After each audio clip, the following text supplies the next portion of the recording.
안녕하세요. 저는 30대 초반 여자입니다. 어릴 때부터 부모님께서 제게 하신 이야기가 있어요. 제 사주팔자에 금은보화가 넘치는 사주라 특별히 고생하지 않아도 우물에 재물이 넘쳐 흐른다고 하더라고요. 특히나 부모 복을 타고 나서 죽을 때까지 부모 덕을 보고 살 테니 걱정할 게 없다고 했습니다. 단 타고나길 정이 많은 사주라 주변에 자꾸만 퍼주다가 사람에게 속고 당할 수가 있으니 부모가 곁에서 잘 단속해야 한다고 했다더라고요. 부모님은 그 사주풀이를 맹신하셨지만 저는 하도 어릴 때부터 귀에 딱지가 생기게 듣다 보니 나중에는 부모님께서 그냥 제가 걱정돼서 하시는 말씀이다 하고 대수롭지 않게 여겼어요. 제가 외동딸이다 보니 어릴 때부터 부모님께서 간섭도 심하고 엄하게 키우셨거든요. 더군다나 사실 사주팔자라는 게 아직 일어난 일도 아니고 점쟁이가 대충 눈치 봐서 때려 맞추는 거라고 생각했어요. 그런데 살다 보니 어쩜 그 이야기가 다 틀린 말은 아닌 것 같더라고요. 하나 확실한 건 제가 부모님 복은 있다는 겁니다. 제가 태어나기도 전부터 아버지는 조부모님께 물려받은 사업을 하고 계셨어요. 당시에는 작은 유통회사였는데 제가 태어나고 나서부터 일이 잘 풀리기 시작하더니 현재는 지역 내에서 이름만 말하면 다들 알 정도의 중소기업으로 성장했습니다. 아버지 사업체가 커지면서 다른 지역에도 물류창고나 공장을 지을 정도로 회사가 커졌죠. 점쟁이 말대로 저는 평생 돈 걱정은 해본 적 없이 살았습니다. 대학 졸업할 때까지 모든 경제적인 지원을 부모님께 다 받았거든요. 초등학교 때부터 제가 하고 싶다는 거, 사고 싶다는 건 부모님께서 다 들어주셨어요. 제가 피아노를 배우겠다고 하면 피아노를 사주셨고 학원도 바로 등록해 주셨어요. 거기다가 피아노도 배운 지 얼마 되지 않아 바로 바이올린을 배우겠다고 하면 바이올린도 사주셨어요. 제가 살던 동네에 바이올린을 가르칠 수 있는 학원이 없었는데도 아버지께서 주변에 소소문해 당시 음대에 다니고 있던 친구 딸에게 과외를 부탁해서라도 하게 해주셨죠. 어릴 때는 저도 뭘 몰라서 그런 게 다 부모님께 감사한 일인지도 몰랐어요. 그냥 다 당연한 줄 알았죠. 하지만 대학에 가고 보니 제가 다른 친구들보다 상황이 좋은 거라는 거를 알게 됐어요. 다른 애들 장학금 받겠다고 밤새서 공부하고 등록금 받겠다고 아르바이트 할 때 저는 외국으로 여행도 많이 다니고 아버지 친구분들 회사에서 인턴도 많이 했거든요. 제가 영문학 전공이에요. 어릴 때 온갖 악기란 악기는 다 배워놓고 고등학교에 들어가자마자 미국 영화랑 음악에 홀딱 빠져서 그때부터 영어 공부를 시작해 무조건 영문학과를 가겠다고 공부해서 전공하게 됐습니다. 부모님께서는 그전까지는 공부하는 담을 쌓고 있던 제가 그래도 영어에 꽂혀서 공부하는 모습을 보고 대견해 하셨어요. 그래서 방학마다 호주와 동남아로 영어 캠프도 보내주셨죠. 그 덕분에 영어 실력이 많이 늘어서 공부하는 데도 도움이 됐습니다. 대학에 와서도 아버지 사업차 외국에 나가실 때마다 다 따라다니며 많은 경험을 하고 배웠습니다. 그 덕분에 대기업 인턴십에 참여할 기회도 많이 생겼어요. 하지만 부모님께서 저를 위해 밀어주시는 생활이 저에겐 당연한 거였는데요. 주변의 친구들은 항상 부러워하더라고요. 한 번은 제가 여권을 다 써서 새로 만들러 갔다고 했더니 25장이 넘는 여권을 어떻게 다 쓸 수가 있냐고 다들 놀라더라고요.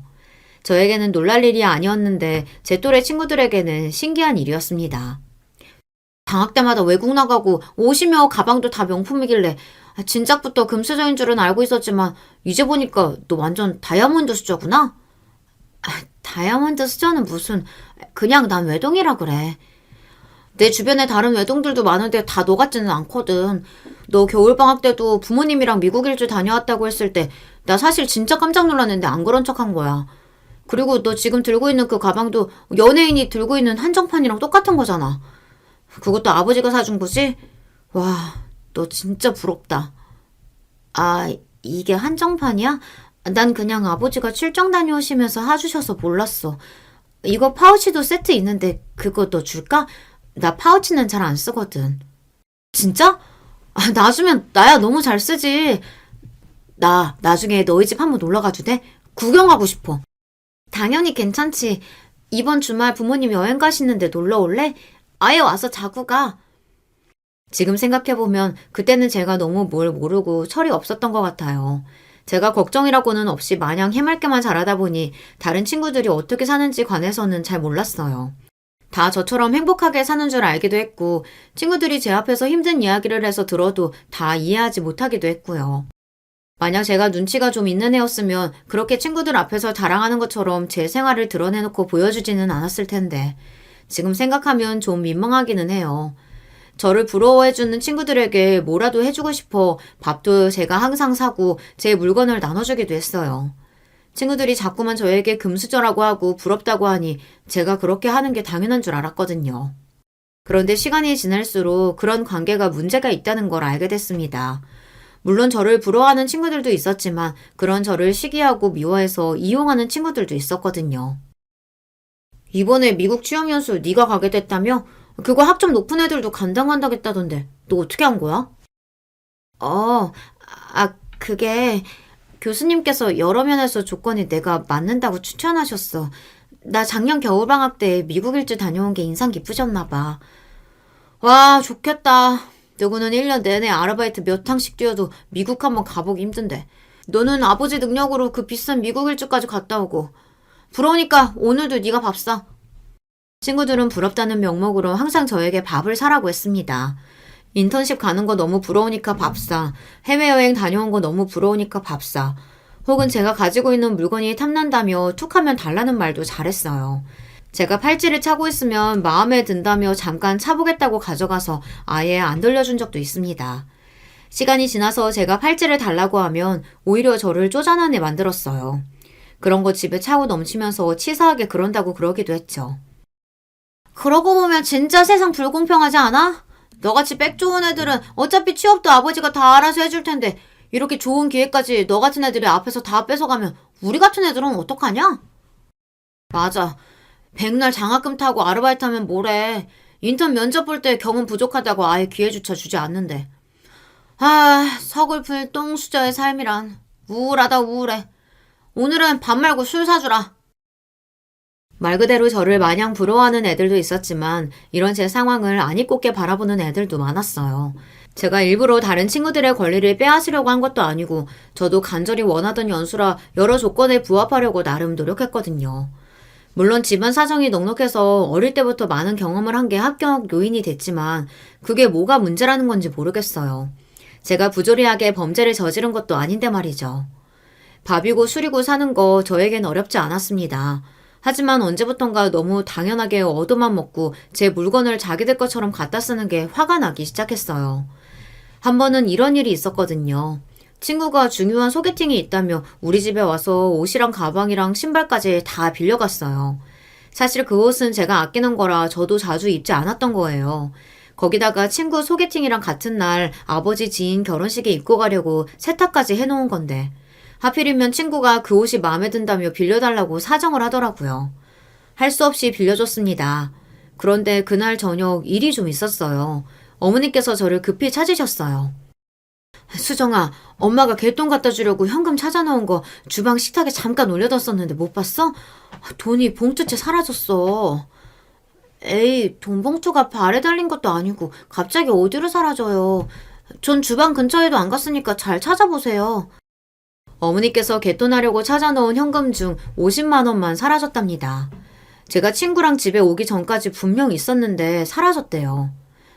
혹시 너랑 같이 온 친구가 그런 건 아니겠지? 아줌마 말이 네 친구가 물 마시러 주방에 들어온 거 말고는 아무도 안 들어왔다는데. 어머니께서 조심스레 저에게 이야기하시는데 혹시 제 친구가 그런 거 아니냐고 의심하더라고요. 집안일을 도와주시러 오시는 이모님께서 그 시간에 주방에 들어온 사람은 제 친구밖에 없다고요. 저는 그 소리를 듣자마자 소리를 질렀습니다. 제 친구를 의심한다는 게 너무 화가 나서요. 엄마, 그게 말이 돼? 아무리 그래도 그렇지 어떻게 내 친구를 의심할 수가 있어? 어머니는 그 시간에 저랑 친구밖에 집에 없었는데 그럼 누구겠냐고 하시더라고요. 제가 어릴 때부터 10년 넘게 집안일을 도와주신 이모가 거짓말했겠냐면서요. 네가 순진하고 사람을 잘 믿어서 그러는데 엄마는 그 친구 처음부터 마음에 안 들었어. 대학생식이나 돼서 아무리 친구라도 매번 옷이며 가방이며 빌려서 입는다는 게 말이 되니? 어릴 때부터 부모님은 항상 저를 걱정하셨어요. 친구들을 집에 데려와서 노는 건 좋은데 친구들이 한참 놀다가 돌아갈 때 보면 제가 친구들 손에 장난감이며 간식이며 한아름 쥐어서 보냈거든요. 제가 아끼던 인형도 친구가 달라고 하면 그냥 줬어요. 나는 아빠한테 또 사달라고 하면 된다면서요. 암튼 그 애가 확실하니까 소개팅 끝나고 옷이랑 가방 받으면 이제 다시는 걔랑 어울리지 마. 무슨 그런 도둑년이 다 있니? 확실한 것도 아닌 거 가지고 남의 집 귀한 딸한테 도둑년이 뭐예요. 엄마야말로 사람 의심부터 하지 좀 마세요. 으이그, 아무리 내 딸이지만 저렇게 순진해서 앞으로 일은 어떻게 하고 시집은 어떻게 갈는지 모르겠다. 딸, 엄마 부탁인데 사람 다 믿지 마. 특히 남자는 더더욱. 저는 어머니에게 실망했어요. 누가 직접 눈으로 본 것도 아니고 증거가 있는 것도 아닌데 다짜고짜 의심부터 하는 게 화가 났거든요. 대학 졸업반인 딸을 믿지 못하는 것도 그렇고요. 그런데 어머니 말씀이 맞았어요. 제가 바보였습니다. 제가 사람을 믿어도 너무 믿었어요. 주말에 지나고 학교에 나갔는데 그 친구가 뭔가 좀 이상하더라고요. 묘하게 저를 피하는 것 같기도 하고 저랑 눈도 잘 안 마주치더군요. 더군다나 제가 직접 이상한 이야기를 들었어요. 화장실에서 나오려는데 밖에서 친구들끼리 하는 이야기를 들었습니다. 진짜? 어제 우리 클럽 가서 술 먹은 돈이 수정이 내서 가져온 거라고? 야, 너 그러다가 들키면 어쩌려고 그랬어?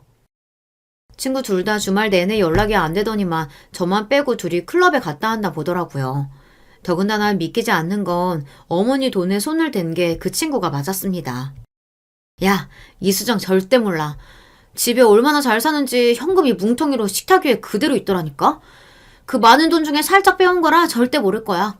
거기다가 집이 그렇게 부자인데 50만 원 좀 없어졌다고 경찰에 신고라도 하겠어? 그리고 수정이 걔 우리랑 놀고 싶어서 매일 밥 사고 술 사는데 이 돈 내가 가져간 거 알아도 말 못할걸? 수정이 친구 우리밖에 없잖아. 그건 그래. 우리 아니면 그 잘난 척하는 애랑 누가 놀겠냐? 자기 아빠 백으로 잘 먹고 잘 사는 거면서 맨날 여행 갔다 왔다 가방 샀다 자랑하는 꼴 나도 보기 싫어 죽겠어. 그 순간 얼마나 충격받았는지 몰라요. 저와 완전하게 잘 맞는 친구들이라고 생각한 건 아니었지만 그래도 대학생활 4년 내내 매일 같이 다니며 친하게 지낸 친구들인데 제가 없을 때 저렇게 말을 하는 모습을 직접 목격하고 나니 충격에 휩싸여 배신감에 치를 떨었습니다. 그날 이후 저는 많이 달라졌습니다. 어머니 말처럼 사람을 믿지 않기로 했어요. 그런데 다음 날 그 친구가 먼저 저에게 다가와 말을 걸었습니다. 바로 주려고 했는데 세탁소에서 드라이하느라 시간이 좀 걸렸어. 소개팅은 별로였지만 그래도 네가 옷이랑 가방, 신발까지 빌려준 덕분에 나 자존감 올라간 거 있지? 내가 고마워서 그러는데 내가 오늘 점심 살게. 같이 가자. 우리 집에서 50만 원이나 훔쳐간 게 미안하긴 했는지 4년 만에 밥을 산다는 말을 다 하더군요. 더 재수없게 말이죠. 돈도 없으면서 뭐하러 드라이까지 했어. 난 이제 이 옷이랑 가방 다 필요 없는데. 그게 무슨 말이야? 수정이 너 이 옷 아끼는 거라고 했잖아. 결혼식에 못 입고 가게 한 거 미안해서 밥 사라는 건데 왜 그래? 제 말투와 표정이 평소와 딱 달라지자 그녀 표정도 싹 달라지더군요. 얼굴이 빨개져서 당황한 것 같았어요. 네가 입었던 걸 더럽게 내가 어떻게 입어. 그냥 이거 다 너 줄 테니까 너나 입어.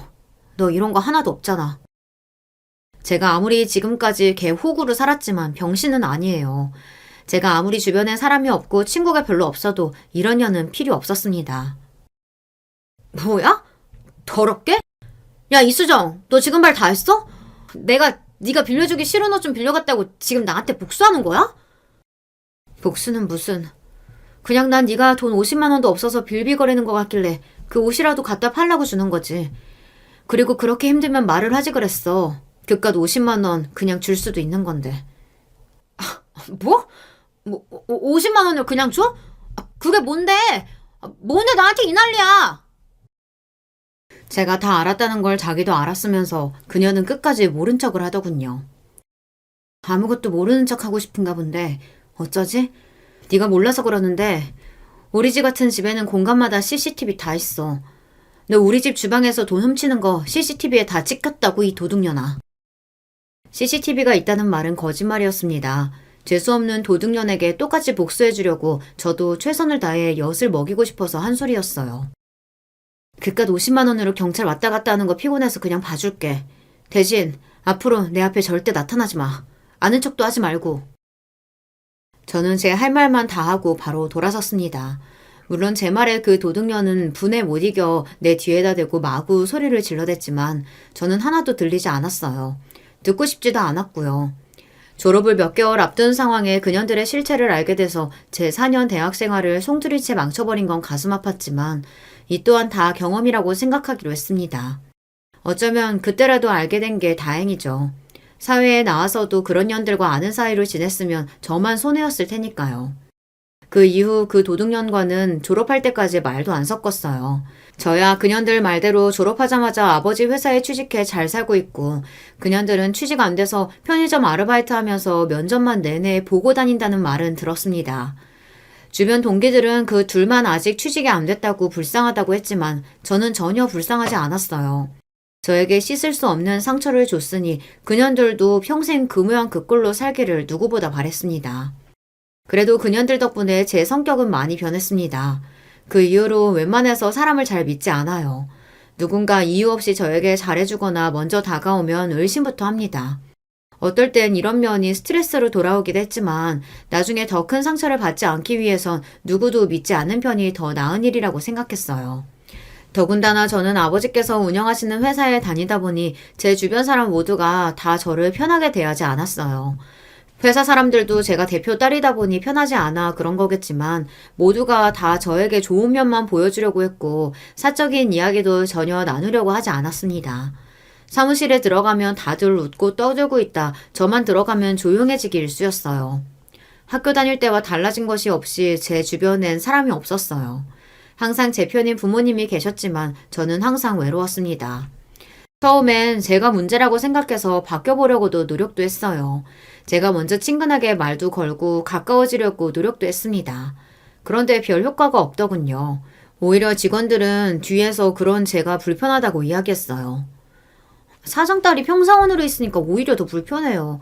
같은 직급인데 친하게 지내기도 뭐하고 사적으로 친하게 지내기도 어렵고요. 나는 어떻겠어. 사장딸이 아래 직원으로 있으니 일도 못 시키겠고 그 앞에만 서면 눈치 보이고 불편한 게 이만저만이 아니라니까. 화장실이나 탕비실에서 제가 없을 때 제 이야기를 하는 소리를 몇 번 듣고 나니 저도 눈치가 보이더라고요. 출근해서 탕비실이라도 가려고 하면 다들 혹시나 내 이야기를 하는 건 아닐까 싶어 탕비실 근처도 안 가요. 또 상처받을까봐 무서워서요. 이런 이야기를 하면 아버지는 항상 제가 감수해야 하는 일이라고 했습니다. 어차피 언젠가는 제가 직원들의 상사가 되고 아버지의 자리를 물려받을 날이 올 텐데 직원들과 너무 편하게 지낼 필요 없다고 하셨어요. 일을 잘하려면 거리를 두는 게 낫다고요.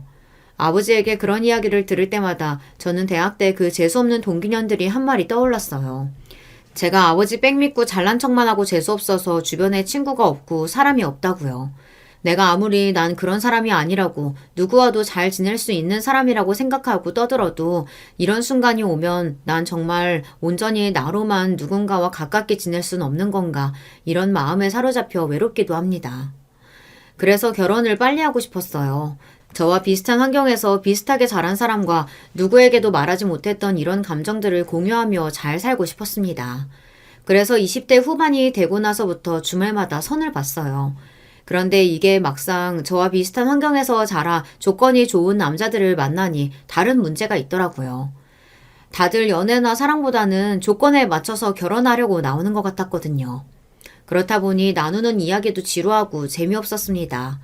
그러던 중 좋은 남자를 만났어요. 부모님께서 주선한 선자리에서 만난 남자는 아니었지만 조건도 얼추 부모님께서 원하는 기준에 부합했고 성격이나 외모도 제가 원하던 이상형에 가까웠습니다. 저는 다시는 저에게 이런 남자를 만날 기회가 생기지 않을 것 같아 결혼을 서둘렀어요. 무조건 30 전에 결혼하고 싶었는데 선만 보느라 어느새 30이 넘어버린 것도 성에 차지 않아 하루빨리 결혼하고 싶었거든요. 약혼자는 바이올린 연주가였어요. 아는 지인이 초대장을 줘서 우연히 가게 된 공연에서 약혼자를 처음 봤습니다. 제가 어릴 때부터 클래식을 좋아해서 악기를 다루고 싶었는데 저는 재능이 없어서 일찍이 포기했거든요. 그러다 보니 음악을 직업으로 하는 사람들을 보면 그렇게 멋있어 보일 수가 없어요. 저는 약혼자를 보자마자 첫눈에 반해 약혼자가 나오는 공연은 무조건 보러 갔습니다. 그렇게 반년 정도 따라다녔을 때 약혼자에게 사인을 받게 됐어요. 그리고 약혼자는 수줍은 얼굴로 사인을 받으러 온 저에게 뒤풀이에 같이 가자는 제안을 해줬습니다. 그렇게 가까워진 저희는 연애를 시작하고 결혼 약속까지 하게 됐죠. 제가 약혼자에게 빠지게 된 건 단순했어요. 약혼자는 저와 달리 굉장히 독립적인 사람이었습니다. 듣기로는 부모님께서 유럽에 계셔서 어린 시절을 유럽 각국에서 보냈다고 했어요. 그런데 학창시절 한국에 관심이 생겨 한국에서 살고 싶었답니다. 그래서 무작정 대학을 한국으로 왔대요.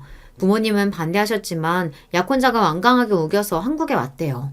그리고 더 대단한 건 부모님께 지원을 하나도 받지 않고 그때부터 아르바이트해서 돈을 벌어 혼자 살았답니다.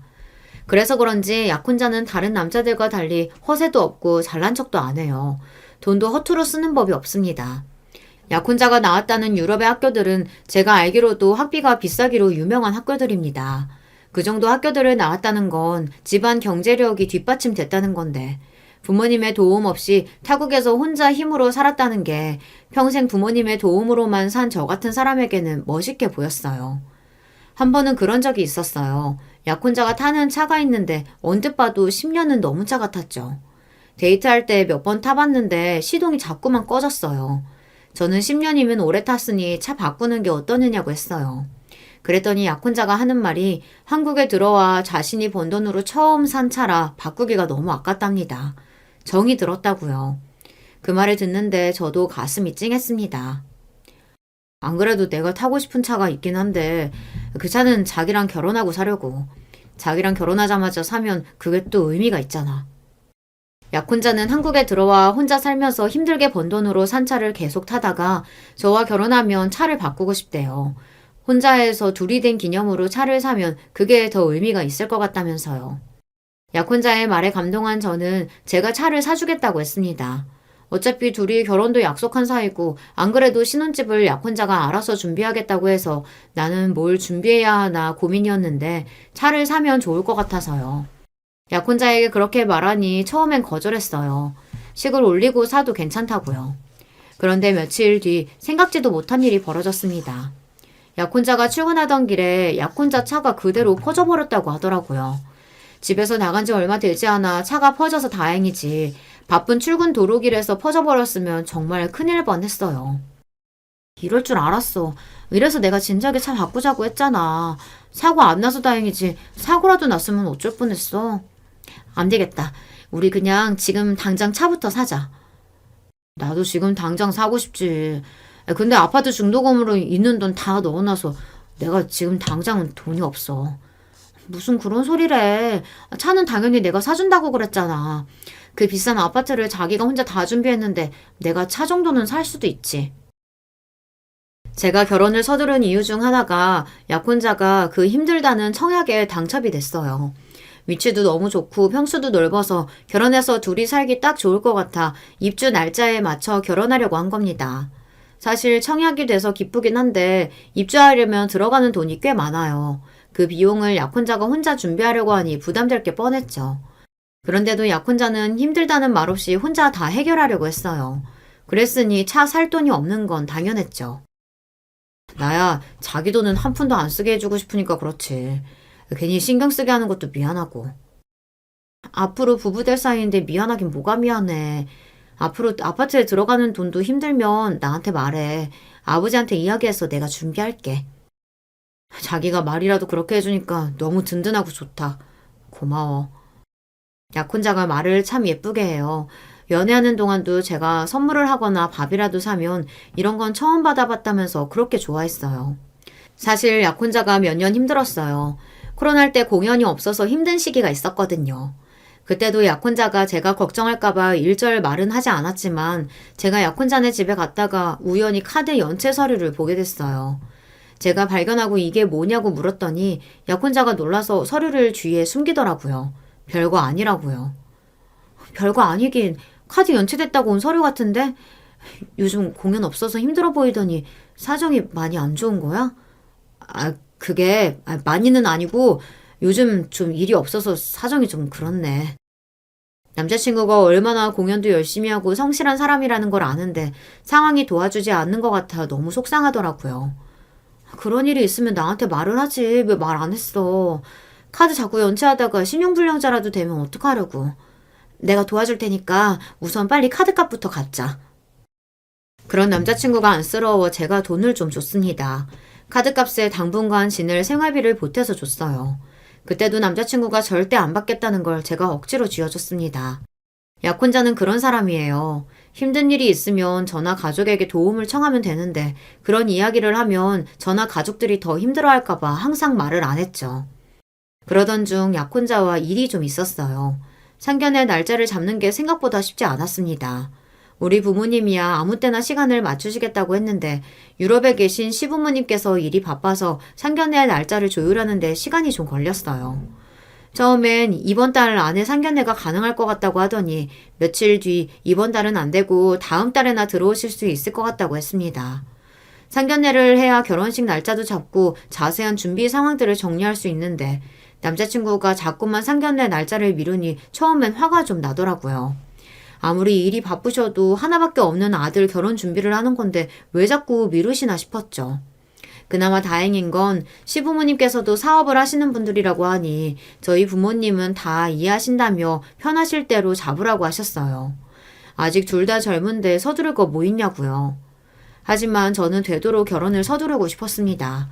안 그래도 제가 생각한 것보다 결혼이 늦어졌는데 이러다가 한 살 더 나이 먹어 30대 중반에 들어서서도 결혼을 못하는 게 아닌가 불안했거든요. 주변에서는 이런 저를 이해 못했어요.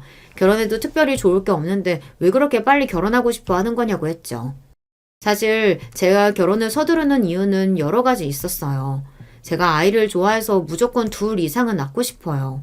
그러다 보니 첫째를 늦지 않은 나이에 낳고 싶습니다.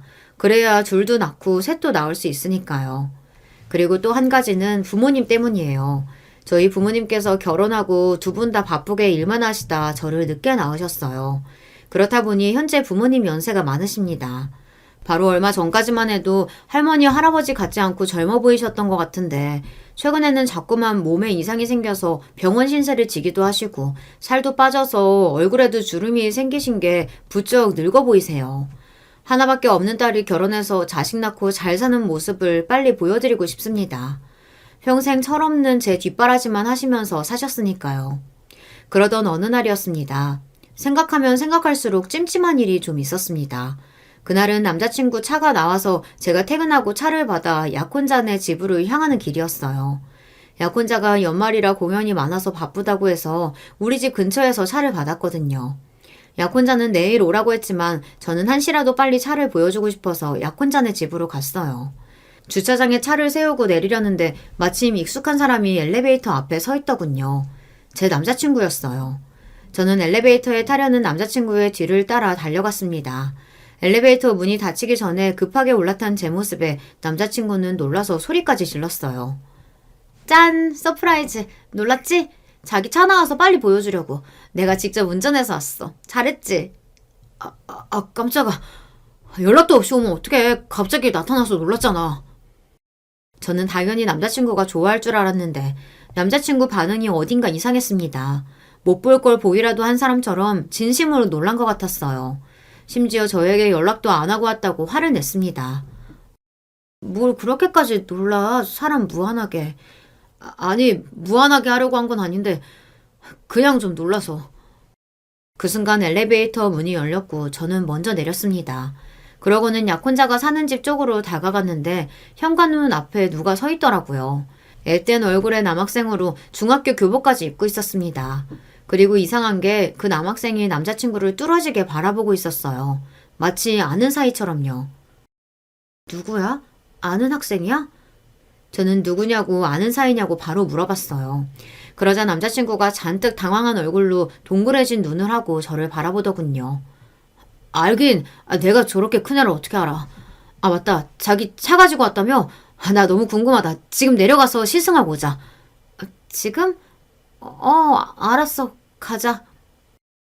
약혼자는 갑자기 제가 가지고 온 차가 너무 보고 싶다며 제 팔을 끌어당겼습니다. 그러고는 바로 엘리베이터를 탔어요. 그때까지도 닫히는 엘리베이터 문 사이로 교복을 입은 남자아이가 끝까지 우리 두 사람을 노려보고 있었지만 남자친구는 신경 쓰지 않았습니다. 잠시 후 주차장에 도착한 남자친구는 그제야 그 아이가 기억이 났다며 손바닥을 쳤어요. 나 기억났다. 아까 쟤 누군지. 우리 옆집에 사는 여자의 남자친구야. 맨날 집 앞에서 기다리다가 둘이 주차장에서 시시덕거리더니만 오늘은 아예 집 앞까지 들어와서 기다리고 있었네. 아, 진짜? 요즘 중학생들 무섭다니까. 아무리 그래도 그렇지 어른을 그렇게 무서운 눈으로 하고 노려보냐. 나는 자기한테 원한 있는 줄 알았다니까? 그때는 남자친구의 말을 철떡같이 믿었어요. 당연하잖아요. 그 애가 남자친구를 보고 아는 척을 한 것도 아니고 단순히 노려만 보고 있었는데 남자친구와 아는 사이일 거라고는 생각조차 못했습니다. 남자친구 말대로 동네 흔한 사춘기 중학생 정도로만 생각했어요. 집에 돌아와 생각을 곱씹을수록 그날 남자친구의 태도나 행동에서 평소와는 유독 다른 점들이 있어 찜찜한 면이 있었지만 좋게 넘기기로 했습니다. 저에게는 1년 가까이 남자친구를 만나면서 느꼈던 신뢰와 믿음이 있으니까요. 그리고 가장 중요한 건 제가 기다리고 기다리던 상견례 날짜를 잡았다는 거예요. 드디어 독일에서 시부모님이 들어오셨습니다. 시부모님은 생각보다 너무 좋으신 분들이었어요. 한국에 들어오시기 전에 미리 인사라도 하려고 남자친구에게 시어머니 연락처를 받아서 연락드렸습니다. 한국에 들어오시는 날 제가 공항까지 모시러 가겠다고 했어요. 그런데 시어머니는 너무 정중하게 사양하셨어요. 수정 씨 마음은 너무너무 고마운데 나는 보통의 한국 시어머니들처럼 수정 씨 힘들게 한 생각 없어요. 나나 남편이나 한국에 자주 들어오는 것도 아닌데 괜히 아들 며느리 힘들게 데리러 오네 데려다 주네 그런 번거로운 일 하고 싶지 않아요. 그래도 한국에 들어오시는 게 10년 만이라고 들었는데 오랜만에 오셔서 길도 잘 모르시고 오신 김에 제가 서울 구경이라도 시켜드리면 좋을 것 같아서요. 외국에 오래 계신 시부모님께 며느리로서 서울 구경이라도 시켜드리고 싶어 먼저 제안을 했는데 시어머니는 끝까지 괜찮다고 하셨어요. 그냥 상견례 하는 날 식당에서 만나자고요. 서울처럼 택시 잡기 좋은 나라가 어디 있다고. 걱정하지 말아요. 사실 나나 남편이나 상견례도 필요 없고 그냥 결혼식만 올렸으면 좋겠다고 했는데 한국은 우리랑 다르게 복잡한 절차가 있다고 하니까 우선 상견례만 하고 바로 다시 독일에 들어갔다 결혼식 때 나올 생각이에요. 제가 전생에 나라를 구한 걸까요? 세상에 이런 시부모님이 계셨습니다. 상견례 전까지는 시부모님 두 분이 호텔에서 푹 쉴 생각이고 상견례만 끝나면 바로 또 독일에 가신답니다. 그러고는 결혼식 때나 또 잠깐 오신다네요. 그리고 가장 신기했던 건 결혼해도 명절이니 뭐니 굳이 독일까지 올 필요도 없으니 둘이 행복하게 살랍니다. 보고 싶으면 당신들이 한 번씩 오면 된다고요. 점쟁이 말이 제가 부모 복이 많다더니 시부모님 복까지 많은가 봐요. 시부모님은 쿨해도 너무 쿨하셨습니다. 한국에 들어오시고 상견례까지 3일이라는 시간이 있었는데도 그동안 정말 연락이 한 통도 없었어요. 그리고 며칠 뒤 상견례 날이 밝았습니다. 양가 부모님을 식당에 모셨어요. 독일에서 오랜만에 오신 시부모님들 위해 한 식당으로 모셨습니다. 한국에 오랜만에 들어왔는데 정말 많이 변했네요. 멋있는 곳도 너무 많고 외국인도 너무 많아서 놀랐어요. 그렇죠. 저희도 외곽에서 살면서 사업하느라 서울에는 잘 나와보지 못했었는데요. 서울은 올 때마다 외국 같아서 깜짝깜짝 놀라요. 상견례 분위기는 좋았습니다. 외국에서 오랫동안 사시다가 한국에 오랜만에 오셔서 불편한 부분이라도 있을까 걱정했는데 두 분 다 성격도 너무 좋으시고 음식도 잘 드시더라고요. 그런데 그때 아버지의 핸드폰이 울렸습니다. 아버지는 급한 전화라며 양해를 구하고 전화를 받았어요. 그러고는 순간 아버지의 표정이 차갑게 굳었습니다. 그래요? 알겠습니다. 제가 잠깐 나가죠. 바로 전까지 기분 좋게 이야기하시던 아버지의 얼굴이 차갑게 굳어지자 걱정이 된 나머지 무슨 일이냐고 물었습니다. 어머니도 마찬가지고요. 죄송합니다. 회사에 급한 일이 생겨서 저랑 아내가 잠깐 통화를 하고 와야 할 것 같습니다. 실례하겠습니다. 회사에 급한 일이 생겼다는 말만 하시곤 아버지는 어머니까지 모시고 밖으로 나갔습니다. 예사롭지 않은 아버지의 표정에 상견례장에 있던 시부모님과 남편 모두 걱정하셨습니다. 무슨 급한 일이 생긴 게 아니냐고요. 저는 애써 별일 아닐 거라고 이야기하고 식사부터 챙겨드렸어요. 그런데 잠시 후 믿기지 않는 일이 벌어졌습니다. 제 핸드폰에 메시지가 도착했는데 다름 아닌 아버지께서 보낸 메시지였어요. 수정아, 누구에게도 말하지 말고 묻지도 말고 지금 당장 뒷문으로 너만 몰래 빠져나와. 지금 당장. 아버지께서 당장 상견례장에서 나오라고 하셨습니다. 저는 놀라서 무슨 일이냐고 답장을 했어요. 하지만 아버지는 잔말 말고 나오라고 하셨습니다. 죄송해요. 급한 일이 생겼는지 저도 회사에서 자꾸 연락이 와서 나가서 통화 좀 하고 오겠습니다. 그래. 아무래도 예산 일이 아닌 것 같은데 편하게 통화하고 오렴. 우리는 괜찮아. 시아버지께서 너그럽게 이해해 주시는 덕분에 저도 룸을 나와 식당 뒷문으로 나갔습니다. 그런데 그곳에서 경악할 광경을 보고야 말았어요. 아버지와 어머니 옆에 웬 남자가 서 있었고 그 옆으로 난생 처음 보는 여자가 서 있었습니다. 제가 놀란 건 그 여자 옆에 서 있던 아이 때문이었어요. 얼마 전 남자친구 집 현관 앞에서 봤던 바로 그 남자애가 서 있더라고요. 저는 당황해서 그 자리에 그대로 굳어버렸습니다. 그러자 어머니께서 손을 뻗어 저에게 당장 달려오라고 했어요. 너 이리 와서 빨리 이 사진부터 좀 봐라. 아휴, 내가 이럴 줄 알았다니까. 미리 안 알아봤으면 어쩔 뻔했어. 어머니는 도대체 뭘 보고 계신지 손에 든 서류를 연신 보며 땅이 꺼져라 한숨을 쉬셨어요. 엄마, 그게 무슨 말이에요? 사진이라니. 거기다가 이 사람들은 다 누구예요? 누구긴 누구야. 네 약혼자라고 저 룸 안에 앉아있는 저 새끼가 버린 처자식이란다. 아버지의 말씀에 당황한 저는 순간 머리에 쿵 하고 뭔가 떨어진 것만 같았습니다. 그 정도로 정신이 없었어요. 어머니의 정신 차리라는 다급한 목소리에 저는 후다닥 정신을 차리고 어머니 손에 들려있던 사진부터 확인했습니다. 그런데 사진에는 믿을 수 없는 광경이 펼쳐져 있었어요. 제 남자친구, 그러니까 제 약혼자가 지금 제 눈앞에 서 있는 여자와 다정하게 어깨를 두르고 서 있었어요. 그리고 사진 속 여자는 만삭이었습니다. 제 아들 임신했을 때 사진이에요. 이게 아마 8개월 때였을 거예요. 담담한 목소리로 이야기하는 여자의 태도에 저는 혼란스럽기만 했습니다. 저는 눈을 번쩍 뜨고 여자를 노려봤어요. 그러니까 당신이 제 남자친구랑 결혼해서 이 아이를 낳았다는 거예요? 지금도 같이 살고 있고요? 아니요. 제 아들이 그 인간 아들인 건 맞는데 키운 건 저 혼자예요. 그 나쁜 자식이 그 사진 찍고 얼마 뒤 만삭인 절 버리고 도망갔거든요. 애만 낳으면 혼인신고 해준다더니 다 거짓말이었어요. 여자의 말을 듣고도 저는 믿을 수가 없었습니다. 남자친구의 아들이라는 저 아이는 분명 중학생이었어요. 제 약혼자는 이제 36인데 도대체 저렇게 큰 애를 언제 낳았다는 건지 믿을 수가 없었습니다. 말도 안 돼. 이 아이 중학생이잖아요. 이 아이가 태어날 때쯤은 저 사람 이제 막 한국에 들어왔을 때라고요. 분명히 20살 때 한국에 들어왔다고 했는데. 그 인간이 그래요? 자기가 외부에서 왔다고?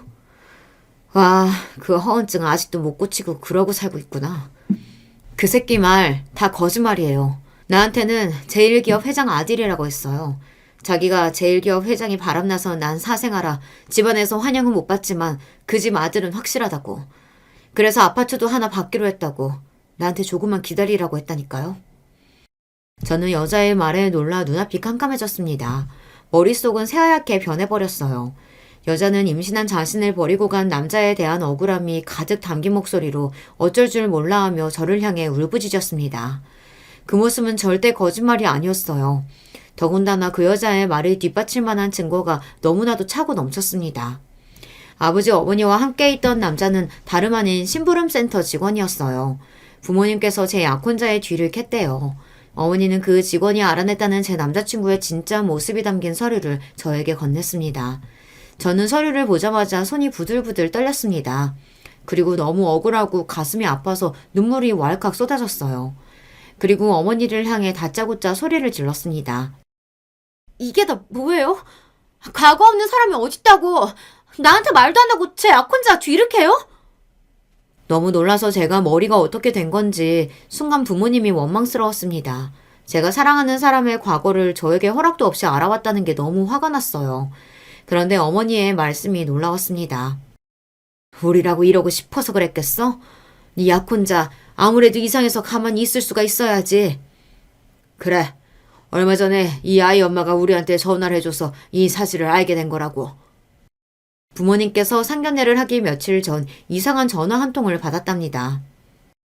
신주영 믿지 마세요. 그 인간 자식이고 마누라고 다 버린 사람이에요. 완전히 쓰레기라고요. 웬 여자가 아버지의 회사 사무실로 전화해서 다짜고짜 제 약혼자 이름을 대며 믿지 말라고 처자식을 버린 나쁜 놈이라고 했대요. 아버지도 처음엔 장난 전화인가 싶었는데 장난 전화라고 생각하기엔 뭔가 꺼림칙했답니다. 예비 사이를 믿지 말라는 말도 말인데 자식이랑 마누라라뇨. 생각지도 못한 말에 아무래도 이상한 아버지는 바로 사람을 시켜 약혼자의 뒤를 캔 겁니다. 그런데 상견례 직전까지도 업체에서 별다른 이야기가 없어 장난 전화인가 싶었는데 상견례를 하던 중 아버지께서 의뢰한 업체에서 연락이 온 겁니다. 의뢰인께서 신주영 씨에 관한 정보 주신 게 다 달라서 고생 좀 했습니다. 신주영 씨가 말했다는 정보가 다 거짓말이던데요. 이력서에 제출한 서류들도 다 가짜고요. 너무 진짜 같아서 확인하는데 시간이 좀 걸렸지만 확실히 다 위조예요. 유럽에서 신주영 씨가 나왔다는 학교에 신주영 씨가 학생으로 다녔다는 기록이 전혀 없어요. 말도 안 돼. 사돈될 양반들도 다 어젯밤 독일에서 왔다고 했는데? 의뢰인님이 다 속은 거예요. 원래 혼인 빙자 사기꾼들 사이에서 가짜 부모 구하는 건 일도 아니에요.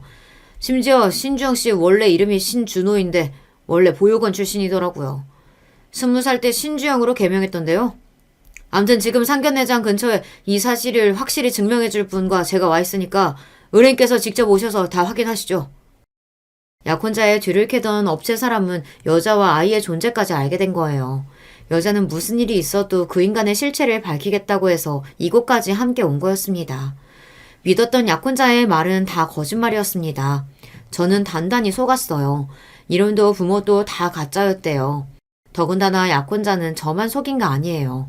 알고 보니 유럽에서 유명 학교를 나왔다는 것만 거짓말이 아니라 음대를 나왔다는 졸업 증명서도 허위로 조작했더군요.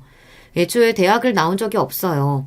약혼자는 모든 서류를 다 위조해 바이올린 연주가로 일한 거예요. 심부름센터 사람 말이 보육원에 있을 때 봉사를 온 대학생들에게 바이올린을 배웠답니다. 저는 그제야 정신이 번쩍 드는 것만 같았습니다. 모든 퍼즐이 이제야 맞춰지는 것만 같았어요. 얼마 전 약혼자의 집 앞에 갔을 때 그 앞에서 만났던 중학생 교복을 입은 남자아이. 지금 불안한 표정으로 제 앞에 서 있는 이 아이를 보자마자 약혼자는 심하게 당황했고 도망치듯 엘리베이터를 탔어요.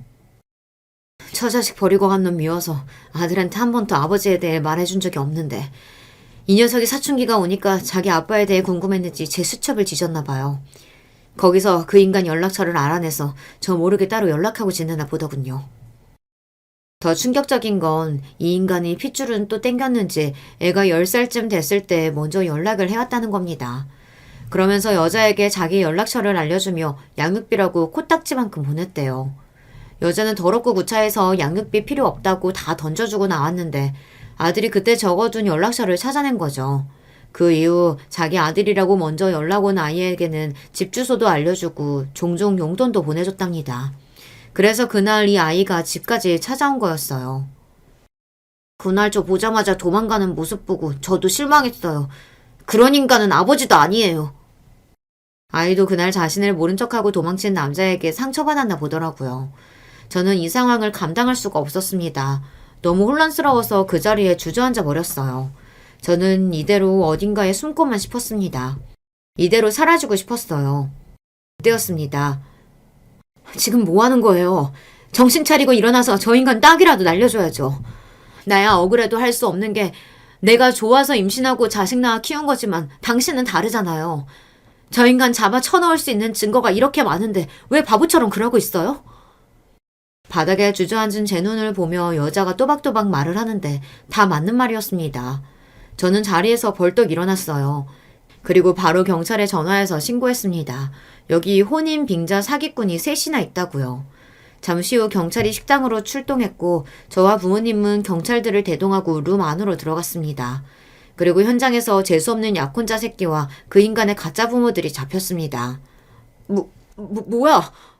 자기야, 이 사람들 다 뭐야? 자기는 무슨 사기꾼 새끼가 누구더러 자기래? 찰싹. 저는 여자 말대로 약혼자 새끼의 뺨을 있는 힘껏 후려 갈겼습니다.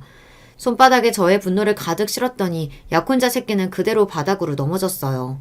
그 모습을 보니 그제야 속이 좀 풀리는 것 같았습니다. 그날 이후 어떻게 됐냐고요. 이제 저는 약혼자라고 부르고 싶지도 않은 그 사기꾼 새끼는 현재 재판 중입니다. 저희 쪽 담당 변호사 말로는 학위 위조로 취직까지 하고 10년 넘게 일했기 때문에 혼인 빙자가 아니어도 학위 위조만으로도 징역을 피할 수 없을 거라고 하더군요. 결혼 실패하고 저는 한동안 마음이 좋지 않았습니다. 이 모든 상황이 제가 부족해서 일어난 일인 것 같아 마음이 잡히지 않았어요. 모든 걸 다시 시작하고 싶었습니다. 저는 요즘 생각이 많아요. 공부를 다시 해야 하나 아니면 외국에 나가 혼자 돈을 벌고 일도 하며 살아볼까 싶기도 하고요. 이런 이야기를 부모님께 했더니 단번에 아직 철들려면 멀었대요. 정신 차리고 일이나 열심히 할 것이지 삶이 살만하니까 쓸데없는 생각을 한다고요. 그 소리를 듣는데 또 정신이 번쩍 들었습니다. 부모님 말씀대로 그런 일을 당하고도 아직 정신을 못 차렸나 봐요. 어릴 적 부모님께서 이야기하셨던 점쟁이 말이 딱 맞습니다. 제가 다른 건 몰라도 부모님 덕하다는 타고났어요. 제 인생에 어머니 아버지가 없었으면 어떻게 살았을지 모르겠습니다. 앞으로 남은 삶 동안 제 팔자에 좋은 남자, 좋은 친구가 생길지는 모르겠지만 다른 건 몰라도 앞으로는 부모님께서 저에게 많은 것을 나누고 베풀어 주신 만큼 저도 갚을 수 있는 그런 딸이 될 수 있도록 노력하며 살겠습니다.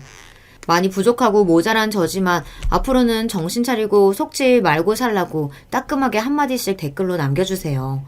끝까지 제 이야기 들어주셔서 감사합니다. 여러분의 가정에는 언제나 즐거운 일만 가득하시길 바랄게요.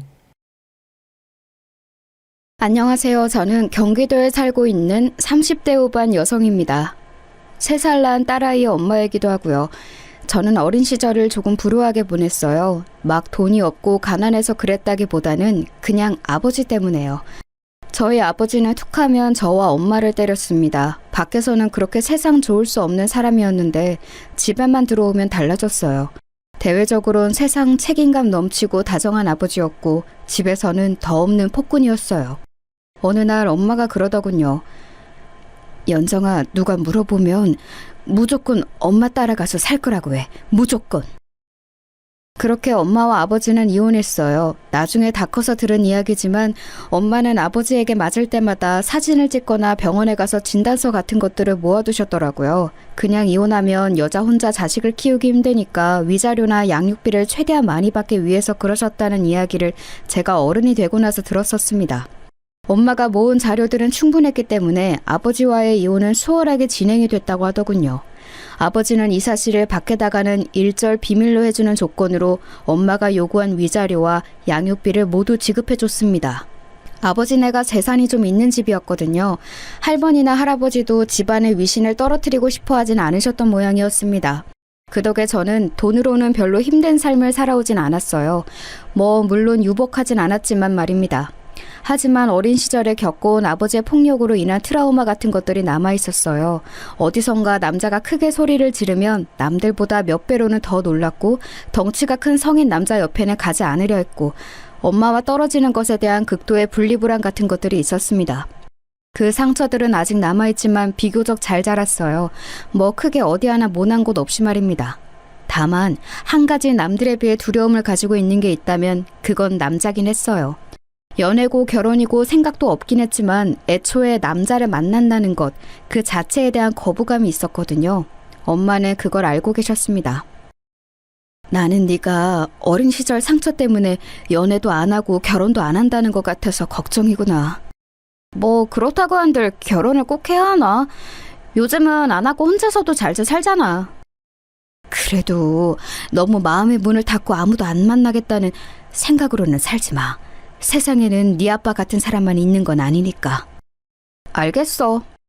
말은 알겠다고 했지만 사실 속으로는 절대 만나지 않겠다고 생각하고 있었어요. 엄마는 모르셨겠지만 아버지가 저를 한번 찾아오신 적이 있었거든요. 네 엄마가 너를 못 보게 해서 한 번도 찾아오지 못했다. 당연히 못 보게 하죠. 어린애를 그렇게 때린 사람인데 어느 엄마가 딸을 보여주고 싶겠어요? 제가 그렇게 말하니 아버지라는 사람의 낯이 빨개지더군요. 그때는 내가 정말 잘못했어. 왜요? 다 늙으니까 이제 조강지처랑 딸이 생각나요? 근데 저는 아버지에게서 그 악몽 같은 기억에서 벗어나기 위해 여태 노력했어요. 아니, 사실 지금도 그 악몽에서는 완전히 벗어나지 못했고요. 그니까 찾아오지 마세요. 얼굴 보는 것만으로도 온몸이 덜덜 떨리니까. 그러고 아버지라는 그 사람을 돌려보냈어요. 그게 20살이 막 넘었나 했던 즈음이었던 것 같습니다. 듣기로는 아버지는 엄마랑 헤어진 뒤 얼마 지나지 않아 바로 재혼했고 그 재혼한 여자도 도망갔다고 하더군요. 물론 이유는 저희 엄마와 같은 이유로 말이죠. 그러고 나서는 혼자 살았다는 이야기를 들은 적이 있습니다. 아버지는 재산이 꽤 되었는데 그걸 물려줄 자식이 저밖에 없다고 그 뒤에 엄마를 한번 찾아온 모양이었어요. 엄마가 어렵사리 그 이야기를 꺼내더군요. 그 사람 돈을 왜 받아? 싫어. 준다는데 왜 안 받아? 네가 안 받으면 뭐 그 돈이 올바르게 쓰이니? 괜한 고집 부리지 말고 준다는 건 그냥 받아. 또 재산을 받았다고 아버지 대접을 해주길 바랄 거라는 생각에 한사코 거절했지만 엄마의 설득으로 결국은 아버지의 재산을 받게 되었어요. 물론 지금 당장은 아니고 돌아가신 다음에 받겠다고 유언장에 사인을 하는 거였지만 말입니다. 그게 제가 30이 되기 전에 있었던 일이었어요. 그때까지만 하더라도 결혼하겠다는 생각은 단 한 번도 해본 적이 없었습니다. 결혼은커녕 남자를 만날 생각도 없었으니까요. 그러던 중 우연히 지인을 통해 남편을 만나게 됐어요. 남편은 제가 알던 남자에 대한 불신과 두려움 같은 것들을 없애준 유일한 사람이었습니다. 물론 한 번에 그렇게 되진 않았어요. 남편은 첫눈에 저에게 반했다고 했습니다. 그래서 꽤 오랜 시간 저를 쫓아다녔어요. 뭐 사실 쫓아다녔다기보다 오랜 시간 저에게 관심을 표한 거겠죠. 오늘 날이 너무 좋은데 산책이나 갈까요? 가보고 싶은 맛집이 생겼는데 혼자 가긴 영 쑥스러워서 같이 가줄래요? 그 영화 엄청 재밌다던데 나랑 영화 좀 봐줘요. 10번 거절하면 11번 대시하는 남편을 따라 몇 번 밥도 먹고 영화도 보고 커피도 마시다 보니 서로에 관한 이야기를 많이 나누게 되더라고요. 그렇게 몇 번을 만나며 깊은 이야기를 나누다 보니 저 사람이 생각보다 나와 맞는 게 많구나 하는 것을 알게 되었습니다. 사귀는 게 부담스러우면 일단 이렇게 친구로라도 지내보는 건 어때요? 사실 저도 남편에 대한 호감이 아예 없는 건 아니었어요. 하지만 선뜻 남자를 만나기엔 겁이 났던 것도 사실이라 남편의 그 제안을 받아들였습니다. 그렇게 친구를 하기로 한 다음부터는 정말 자주 만났어요. 그 정도면 그냥 사귄다고 봐야 하는 거 아니냐? 주변 사람들이 그렇게 말할 만큼 자주 만났습니다. 그러면서 남편과 제가 생각보다 더 많은 공통점이 있다는 것도 알게 되었어요. 뭐 입맛이 비슷한 거나 영화 취향이 겹치는 것과 같은 취향 외에도 가정 환경도 저와 상당히 비슷했습니다. 우리 아버지도 나를 엄청 때리셨거든. 진짜? 하지만 우리 엄마는 그런 용기 있는 선택을 하진 못하셨어. 그럼 아직 아버지랑 어머니랑 같이 사셔?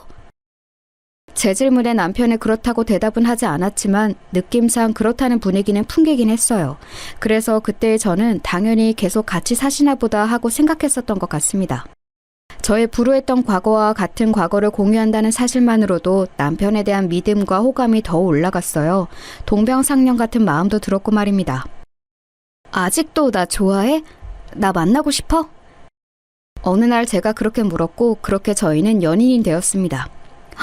세상에, 네가 남자친구가 생겼다고? 가장 좋아한 건 아니나 다를까 엄마였어요. 과거에 그런 일에 발목이 잡혀 제가 남자를 만날 생각도 하지 않는 건 아닌가 싶어서 늘 걱정하셨으니 말입니다. 게다가 오빠를 소개받고 나서는 더더욱 좋아하셨고요. 물론 사람 겉만 보고 믿으면 안 되긴 하지만 사람이 참 좋아 보이더구나. 겉만 봐서는 모르는데 어떻게 좋아 보여? 제가 웃으며 농담처럼 그렇게 말하긴 했지만 저도 좋은 사람이라고 생각하던 차였습니다. 말에 늘 진심이 묻어있고 언제나 상대방을 먼저 배려하고 생각했어요.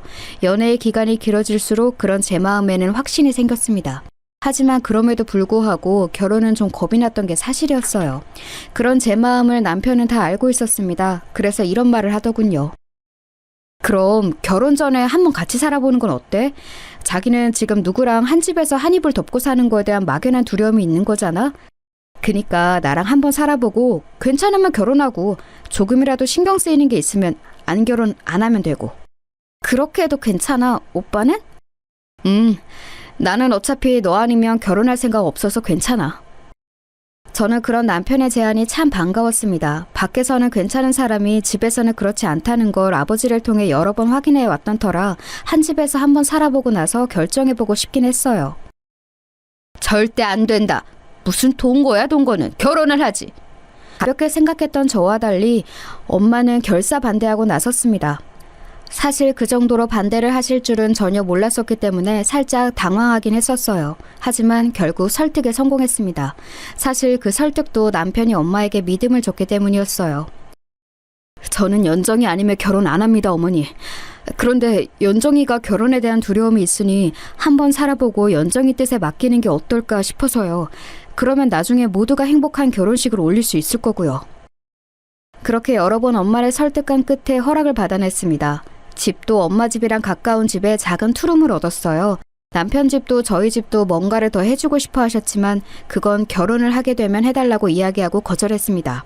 다만 굉장히 의외였던 건 남편 집에 처음으로 인사를 가던 날이었어요. 남편이 이미 집에 다 상황을 이야기해두고 허락까지 받아온 상황이라 다른 설명은 필요 없긴 했습니다. 그게 의외라는 건 아니고 제가 굉장히 의외라고 느낀 건 남편의 어머니와 아버지였어요. 두 분 다 굉장히 젠틀하시고 신사적이셨거든요. 특히 시아버지는 이런 사람이 과거에 그런 짓을 했다고 하는 게 믿기지 않을 만큼 말입니다. 물론 아버지도 밖에서는 세상 좋은 사람이었다는 사실을 떠올리고는 다시 한번 사람 겉만 봐서는 모른다는 교훈을 가슴에 새겼지만 말입니다. 사실 그런 시아버지보다 더 의외였던 건 시어머니긴 했어요. 시어머니는 제가 들어서는 순간부터 내내 저를 관찰하듯 바라봤습니다. 제가 마음에 안 들어서 그런가 했는데 그것도 아니었어요. 그냥 저를 관찰했습니다. 그 시선이 너무 궁금하고 부담스러워질 때쯤 화장실에 간 남편과 잠시 물을 가지러 간 시아버지 몰래 소곤거리듯 저에게 말하더군요. 제가 그렇게 좋아요? 네? 자기 아들을 향해 말하는 것 치고는 뭔가 제가 아닌 남편에게 적의가 있는 것 같은 말투에 놀랐습니다. 제가 어리둥절한 눈으로 바라보자 어딘가 걱정스러운 얼굴로 저에게 말을 했어요. 이미 뭐 이렇게 된 거 한번 살아봐요. 그리고 꼭 무슨 일 있으면 이야기하고. 그때는 시어머니가 무슨 말을 하는 건지 정말 하나도 모르겠더군요. 그래서 그냥 자기 아들이 잘못하면 언제든 자기에게 와서 일러도 된다는 시어머니의 다정한 말, 그점으로 해석했습니다. 그렇게 남편과 저는 동거를 시작했어요. 별 문제 없는 나날들이 계속됐습니다. 저도 일을 하고 남편도 일을 해서 사실 집에서 마주치는 날이 그렇게 많지는 않았어요. 집안일도 딱 정해두진 않았지만 제가 설거지를 하며 남편이 세탁기를 돌린다든지 제가 청소기를 돌리며 남편이 걸레질 한다든지 적당히 잘 나눠서 했어요. 그리고 주말이면 같이 여행도 가고 맛있는 것도 먹으러 다니고 하면서 잘 지냈습니다. 함께 지내보니 남편과 저는 생각보다 더 맞는 게 많더라고요.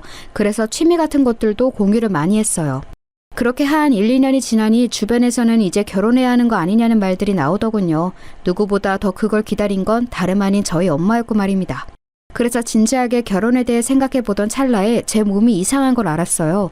증상이 딱 임신을 하면 나오는 증상들이라 혹시나 해서 병원을 가봤는데 아니나 다를까 임신이더라고요. 결혼이 무서웠던 적은 있었지만 아이는 늘 낳고 싶다는 생각을 했었거든요. 저와 저희 엄마가 서로 의지하며 잘 지내면서 저도 자식이 있었으면 좋겠다는 생각은 꽤 자주 했었으니까요. 바로 식 올려야지! 제가 임신을 했다는 사실을 알자마자 엄마는 그렇게 이야기했지만 저는 그러고 싶지 않았습니다. 아기 가졌다고 허겁지겁 결혼하는 거, 그거 내가 제일 하기 싫은 거야. 니들은 이미 결혼을 염두에 보고 같이 살고 있었는데 뭐가 문제야? 그냥 내가 그러는 게 싫어. 아이 때문에 하는 거잖아. 내가 결정한 게 아니라. 엄마는 정말 저를 이해할 수 없다며 절레절레 고개를 저었지만 그때도 남편이 나서서 엄마를 설득했어요. 이 사람 벌써 4개월이라는데 아무리 결혼을 빨리 준비해도 배부르기 전에 식 올리는 건 불가능해요. 그리고 그렇게 허겁지겁 준비하는 결혼은 어머님도 아쉬우시잖아요. 하나뿐인 딸 결혼인데 애 낳고 몸 풀고 시간 될 때 천천히 식 올리는 것도 좋죠. 저 어디 안 갈 건데요 뭐. 들어보면 또 다 맞는 말이라 엄마는 더 이상 말을 하지 못했어요. 사실 남편이 말한 하나뿐인 딸 결혼식 제대로 준비해서 해야 하지 않겠냐는 게 엄마의 마음에 와닿았던 것 같습니다. 아휴, 네 고집을 내가 어떻게 꺾겠니? 그럼 그렇게 해라. 엄마가 어쩔 수 없이 허락하고 제가 아이를 가졌다는 사실을 시댁에도 이야기하면서 결혼식은 나중에 올리겠다고 이야기했습니다. 그랬더니 시아버지는 자기도 드디어 손자가 생기는 거냐며 뭐든 니들 뜻대로 하라며 그저 좋아하시기만 하셨는데 시어머니 반응은 좀 다르더군요. 결국 이렇게 되는구나. 네? 아니다. 같이 살아보니 어떻든? 애는 안 먹이든? 네, 저한테 참 잘해요. 저희 어머니한테도 그렇고. 그래, 잘해야겠지. 네? 하는 말마다 어딘가 뒤가 찝찝한 느낌이 들어서 되물었지만 시어머니는 더 이상 말을 잇지 않았어요. 다만 굉장히 걱정스러운 얼굴로 저를 바라봤던 기억이 납니다. 어머니는 뭐가 그렇게 걱정스러우신 거야? 왜? 어머니가 뭐라고 해? 집으로 가는 길에 남편에게 물었더니 남편이 궁금하다는 듯 되묻더군요. 아니, 별 말씀은 없으셨는데 그냥 눈빛이 당신이 아니라 나를 엄청 걱정하시는 것 같아서. 아, 난 또 뭐라고. 당신 임신했으니까 그러는 거겠지. 어머니도 여자잖아. 임신하면 얼마나 힘든지 아니까 당신 배부르고 몸 풀고 하는 거 염려돼서. 그런가? 사실 이럴 때 아니고는 저희는 정식으로 결혼한 사이가 아니었기 때문에 1년에 시댁 식구들을 볼 일이 한 번 있을까 말까 했었거든요. 그런데 그 가끔 볼 때마다 항상 어딘가 찝찝한 여지를 두는 시어머니가 신경이 쓰였던 게 사실이었지만 딱히 어디에 말할 건 아니어서 한 번도 남편에게는 말하지 않았었습니다. 그날도 그냥 그렇게 넘어갔어요. 시간은 정말 빨리 흘렀습니다. 금방 배가 불러왔고 아이를 낳았어요.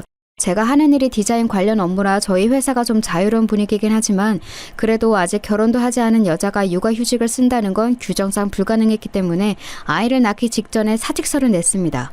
나중에 여유가 생기면 다시 일할 생각으로요. 몰랐는데 제가 몸이 좀 약했더라고요. 그래서 아이를 낳고 한동안 고생을 좀 했습니다.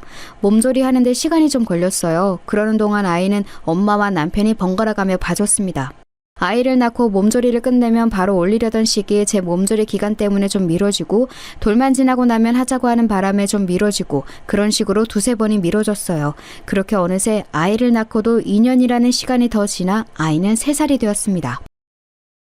이제는 진짜 해야 하지 않겠니?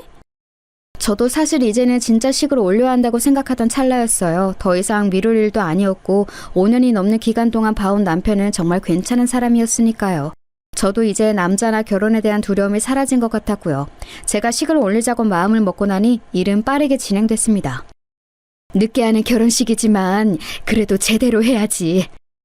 제일 신난 건 역시 엄마였어요. 엄마의 그런 모습을 보니 저도 신나더군요. 지금까지 왜 안 한다고 버텼나 미뤘나 싶기도 했고 말이죠.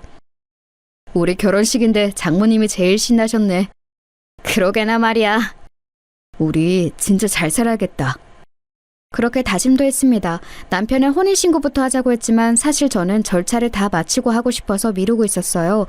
그런데 이제 식도 올리게 됐고 해서 혼인신고를 먼저 할 생각을 하고 있었습니다. 그러던 어느 날이었어요. 시어머니에게서 전화가 왔습니다. 한번 만나자고 말입니다. 그렇게 만나자고 연락해온 게 처음이어서 당황했어요. 한 번도 이런 일이 없었거든요. 약속을 잡아나간 자리에는 뭔가 심각한 얼굴로 골똘히 생각하는 모습의 시어머니가 앉아 있었습니다. 제가 다가가자 화들짝 놀라시더라고요. 그런 모습도 낯설었었어요. 왜 그렇게 놀라세요? 뭐 좀 생각하느라 그랬어. 결혼 관련해서 뭐 하실 말씀이 있으신 거죠? 저는 뭐 혼수나 예단이나 식 관련해서 집안끼리 나눠야 할 문제 때문에 저한테 연락을 주셨나 보다 했어요. 그래서 의외긴 했어도 별 생각이 없었습니다. 그런데 시어머니는 처음 꺼낸 말부터 의외였어요. 이 결혼 정말 해야겠니? 네? 내가 원래는 그냥 계속 모른 척 할까 했고 사실 지금도 모른 척 하는 게 맞나 싶기는 한데 도저히 양심에 찔려서 가만히는 못 있겠다. 무슨 말씀이세요?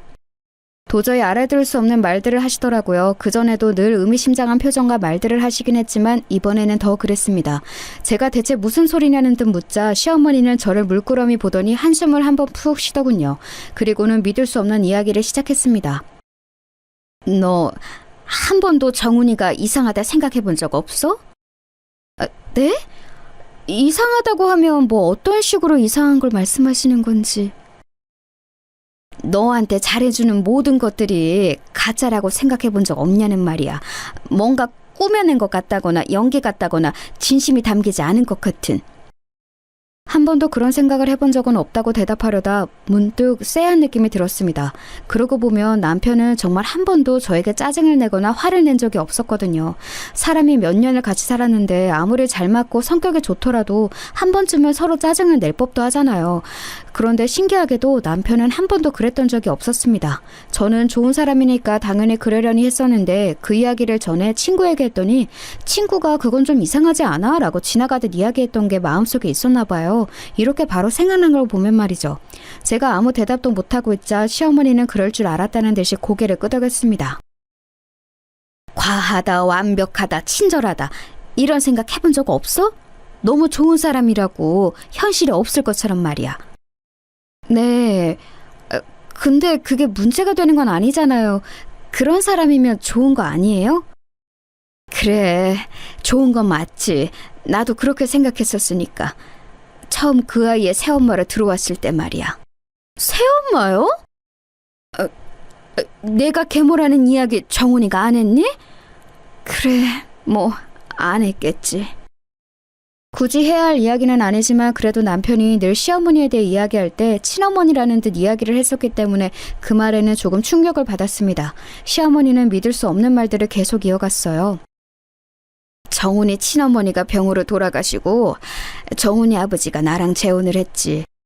저는 조금 망설였어요. 제가 듣기로는 시아버지가 가족들에게 폭력을 행사하는 걸로 알고 있었으니까 말입니다. 그것 때문이 아닐까 하는 생각이 들었어요. 아버님이 폭력적이시라 어머니가 고생을 많이 하셨다고 저한테 그랬는데. 뭐? 이번에는 그렇게 말했니? 시어머니는 생전 처음 들어보는 말이라는 듯한 뉘앙스로 저에게 반문하더니 뭔가를 곰곰이 생각하는 듯 했어요. 그러고는 확신에 찬 얼굴로 물었습니다. 너 혹시 너네 아버지한테 폭행당했었니? 그걸 정훈이한테 말한 적이 있고? 네? 그걸 어떻게... 한 번도 말한 적이 없는 내용을 알고 계시기에 너무 깜짝 놀라서 물었더니 시어머니는 그럴 줄 알았다는 듯 고개를 끄덕이더군요. 그 뒤에 이어지는 말들은 아직도 생생히 기억이 납니다. 그 이야기를 들었던 장소, 시간, 공기 이런 것들까지 말이죠. 그만큼 충격적이었으니까요. 정훈이는 늘 그렇게 거짓말을 하지. 상대가 처한 아픈 과거를 나도 겪은 적이 있다고 말이야. 이번에는 아버지의 폭행이었나 보구나. 전에 그 아이는 어머니의 외도였는데. 전에 그 아이요? 아휴, 그것도 모르는 모양이구나. 정훈이는 결혼한 적이 있어. 네? 내가 너한테 이 이야기를 하는 것도 다 그 아이 때문이다. 죽은 정훈이 전부인. 남편에게 전부인이 있었다는 것도 놀랄 놀자인데 그 전부인이 죽었다니요? 저는 진짜 너무 놀라서 어떤 말을 해야 할지도 몰랐습니다. 하지만 시어머니는 계속 말을 이어갔어요. 나는 정훈이가 참 무섭다. 그래서 이 이야기를 해야 하나 많이 망설였어. 남편한테 너한테도 말해야 한다고 수백 번은 이야기했지만 부모라는 게 그렇지 않겠니? 자기 자식의 허물을 덮어주고 싶은 마음. 그 사람은 참 다 좋은데 아들한테 너무 모르단 말이야. 그런 아들 뭐가 예쁘다고. 물론 남편에게 전부인이 있었다는 사실은 너무 충격적인 사실이긴 했지만 그 전부인이 죽었다면 그건 슬픈 과거이지 허물은 아닐 것 같다는 생각이 들었습니다.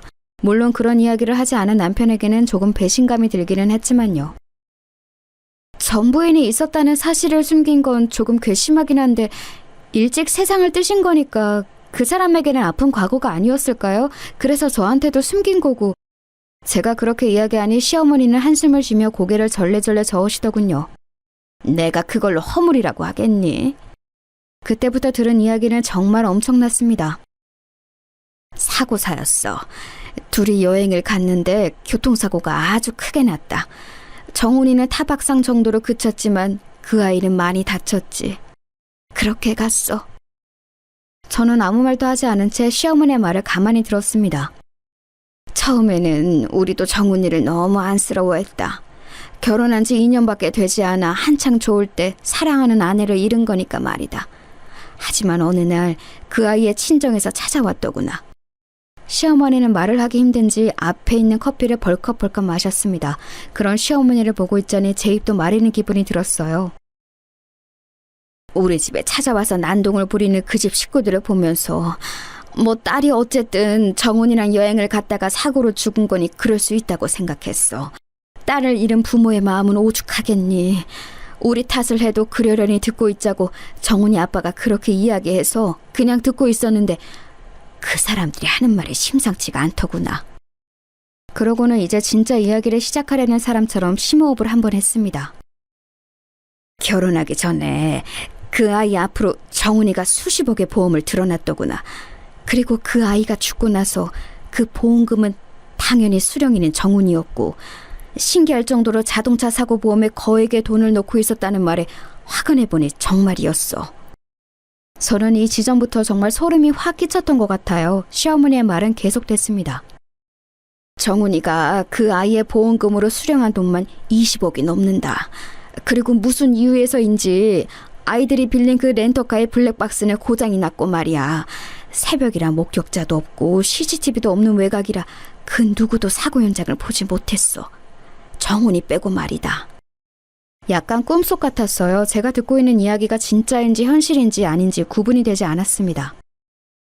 경찰도 의심스러운 부분이 많아 수사했지만 증거가 없고 정훈이 친구 중에 보험 설계사가 있어서 그 친구를 도와주기 위해 보험을 많이 들었다는 정훈이의 말에 그냥 넘어갔어. 증거가 없고 죄를 입증할 수 없으니 당연히 보험금은 정훈이가 다 받아갔고 말이다. 그 가족들은요? 그 가족들이 가만 안 있지 않았을까요? 처음에는 찾아와서 소리를 지르기도 하고 울기도 하고 정훈이 회사로 가서 1인 시위도 하고 난리였지. 하지만 무죄가 입증되고 나서 정훈이가 역으로 소송을 거는 바람에 그분들도 어찌할 바가 없이 물러났어. 형편이 넉넉한 집이 아니다 보니 정훈이가 피해보상 소송을 거는 걸 감당해낼 수 없으셨던 것 같아. 정말 믿을 수 없는 이야기였어요. 그리고 믿고 싶지 않기도 했습니다. 정훈 씨 말이 다 진짜일 수도 있잖아요. 그래, 그럴 수도 있지. 하지만 나는... 시어머니는 뭔가 이야기하려다 망설였습니다. 하지만 이내 결심한 듯 다시 말을 이어갔어요. 시어머니의 얼굴과 목소리에서 공포를 읽을 수 있었습니다. 봤단다. 뭘요? 그 아이의 장례식장에서 웃고 있는 정훈이를 말이다. 그 뒤로는 사실 어떤 생각이나 판단을 할 수 있을 만한 상태가 아니었어요. 제 멘탈이 정말 와르르 무너졌거든요. 나는 그 뒤로 정훈이의 일에 간섭을 안 하기로 했다. 그리고 나는 그 아이가 다시는 결혼 같은 건 안 할 거로 생각하기도 했고 2번은 그런 일이 없겠지 했어. 그런데 또 여자를 데려왔더구나. 그게 너였고. 남편에게 이건 말려야 한다고 절대 안 된다고 몇 번이나 말했어. 하지만 남편은 정훈이가 그런 일을 저질렀다는 걸 애초에 믿지 않는, 아니 믿고 싶어 하지 않는 사람이니 내 말이 통할 리가 없지. 그 뒤로 시어머니가 들려준 이야기들도 정말 충격적이었습니다. 자신이 처음 결혼하고 얼마 안 되고부터 남편이 이상하다는 걸 알았다고 하더군요. 아무렇지 않은 얼굴로 친구들을 괴롭히고 때리고 그것에 대해 아무런 죄책감도 느끼지 못했다고요. 한 번은 동네 새끼 고양이를 밟아 죽이려고 하던 걸 말린 적도 있다는 것도 말입니다. 집으로 들어오는 내내 정신이 들어오지 않았어요. 그리고는 시어머니가 도저히 자기 이야기가 믿기지 않으면 한번 전화해보라며 건네준 연락처를 내려다봤어요. 누구라고 말하진 않았지만 아마 남편의 전 부인의 가족이겠죠. 멍한 얼굴로 집으로 돌아오니 제 안색을 보고 엄마가 기한 맘에 무슨 일이냐 물었습니다. 하지만 이 모든 것들을 당장 엄마에게 이야기해줄 엄두도 용기도 나지 않았어요. 그냥 몸이 안 좋다고만 둘러대고 남편에게 전화해 결혼할 때가 되니 마음이 싱숭생숭하다고 당분간 엄마랑 좀 같이 지내겠다고 이야기했습니다. 남편은 별 의심 없이 그러라고 하더군요. 그러고는 집으로 돌아가 혹시 몰라 제 이름으로 된 보험이 몇 개나 있는지를 확인했어요. 남편과 같이 든 보험은 하나밖에 없었는데 어느새 5개나 늘어있더군요. 그 보험들을 확인하고 정말 머리에서부터 소름이 쫙 끼쳤습니다. 그날 밤은 잠도 자지 못했어요. 그리고 그 다음날 시어머니가 저에게 건네준 그 연락처로 전화를 했습니다. 누구라고 이야기하니 그 집 식구들은 한달음에 만나자며 제가 있는 곳으로 와주었어요. 남편의 전 아내의 어머니는 누가 봐도 안쓰러울 만큼 기운이 없어 보였지만 그 와중에도 제 손을 꼭 잡고 같은 말만 되풀이했습니다. 절대 그 결혼하지 말아요. 절대. 그 집 식구들을 만나니 확신할 수 있었어요. 그들의 말이 진짜라는 사실을 말입니다. 그냥 사이가 좋다가 사고가 난 것도 아니었더라고요. 그분 오빠의 말에 의하면 그 즈음 남편이 좀 이상하다는 말을 자주 하곤 했대요. 감정이 없는 사람 같다고 때때로 무섭다고 말이죠. 집으로 돌아오는 길에 택시 안에서 곰곰이 생각해봤습니다. 그랬더니 저도 마음에 걸렸던 일들이 꽤 많더라고요. 다 별거 아니라고 넘겼던 것들 말입니다. 딸아이가 아파서 자지러지면 보통의 부모는 이성을 같이 잃고 당황해서 일을 제대로 처리하지 못하는데 남편은 정말 아무렇지 않은 얼굴로 일 처리를 완벽하게 했거든요. 저는 별 생각 없이 그냥 듬직하다고만 생각했었는데 그때 저에게 간호사가 했던 말이 불현듯 떠올랐습니다. 아버님이 굉장히 이성적이시네요. 보통 이런 경우엔 부모님들도 패닉 상태라 저희가 달래드리기 바쁜데. 그때는 그냥 넘겼던 일들이 막 떠오르기 시작했어요. 정말 손이 달달 떨렸습니다. 택시에서 두려움인지 슬픔인지 모를 기분으로 한참을 울고 집으로 들어와 이불을 싸매고 누웠어요. 결혼이야 뭐 안 해도 그만이긴 하지만 여태 믿었던 사람에 대한 배신감과 어쩌면 나도 죽었을지도 모른다는 두려움 같은 것들에 정말 온몸이 떨렸습니다. 제가 그러고 누워만 있으니 엄마가 물어보더군요. 대체 무슨 일인데 며칠째 밥도 제대로 안 먹고 그러고 누워만 있어? 이제 식도 본격적으로 준비할 신부가 왜 그 정도로 마음이 싱숭생숭해? 막상 결혼한다니까 기분이 이상해? 제 머리를 쓰다듬으며 엄마가 해주는 다정한 말이 다시 한번 왈칵 눈물이 났습니다. 엄마를 껴안고 정말 미친 듯이 엉엉 울기 시작했어요. 엄마는 처음에는 당황한 것 같더니 제 등을 쓰다듬으며 달래주더군요. 한참을 그렇게 울었을까요? 기운이 빠져서 더는 울지 못하게 됐을 때 엄마가 조심스럽게 물어왔습니다. 무슨 일 있어? 결혼 못하겠어? 엄마, 사실은 그게... 엄마에게 모든 걸 다 털어놨어요. 시어머니가 나를 찾아와서 해준 이야기와 남편이 저 몰래 보험을 몇 개씩이나 더 든 이야기, 그리고 그 전 부인의 가족을 만났다는 것까지 전부 다요. 제 이야기를 모두 듣고 난 엄마의 안색이 하얗게 질려 있었습니다. 세상에, 어떻게 이런 일이... 엄마는 손까지 덜덜 떠시더군요. 제가 그랬던 것처럼 말입니다. 나 무서워서 그 사람한테는 아는 척도 못하고 그냥 결혼 전에 마음이 심란해서 엄마 집에 당분간 있겠다고만 했어. 그래, 잘했어. 엄마는 자신도 이렇게 무서운데 어떻게 될 줄 알고 그걸 바로 말했겠다며 잘했다고 하더군요. 그러면서 자기도 놀라서 덜덜 떨리는 손으로 제 등을 계속 쓰다듬었습니다. 엄마와 저는 이 문제를 어떻게 해결하면 좋을지 밤새워 이야기했어요. 모든 걸 남편에게 이야기하기엔 위험성이 너무 컸습니다. 그렇게 피도 눈물도 없는 사람이 마음을 잘못 먹어서 저나 자기 새어머니에게 나쁜 짓이라도 하는 건 아닐지 하는 걱정이 되는 것도 사실이었고요.